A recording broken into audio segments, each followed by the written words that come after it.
大家好啊！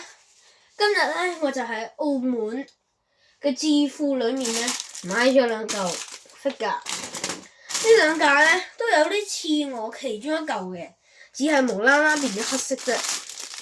今日我哋就嚟開箱下呢兩嚿嘢，講下我嘅品評啊，同埋覺得佢係點嘅。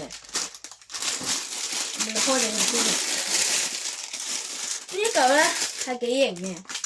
四支棚呢個係可以喐嘅，前支可以喐，後支係喐唔到嘅，尾巴都喐到少少嘅，即係上面呢度喐到少少，係唔錯，都幾型嘅。好似呢度咧就好似有個獎牌咁樣，幾得意嘅。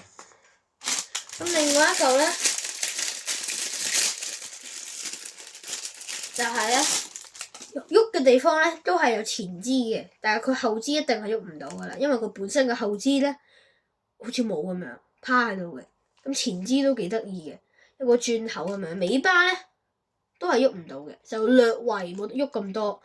但係佢嘅質地咧係軟少少嘅，就冇嗰隻咁硬，而且質地都唔錯，個感覺係好過呢隻嘅，因為佢有啲軟。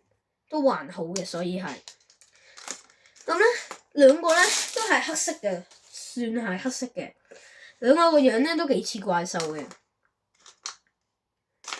咁我就覺得咧，佢哋兩個咧就真係幾型嘅。咁我就所以就喺澳門嘅置富咧買咗呢兩嚿嘢啦。都係仲有一件，不過咧因為佢嘅貨本身就唔多咧，所以就其實就唔得嗰幾多個嘅啫，就係咁啦。咁今次嘅開箱片就講到呢度啦，之後咧。我會有機會就會運用到呢兩隻嘢咧，然後出我嘅片嘅。好，多謝大家，記得 subscribe 點讚，按埋個熱推我哋嘅頻道。拜拜。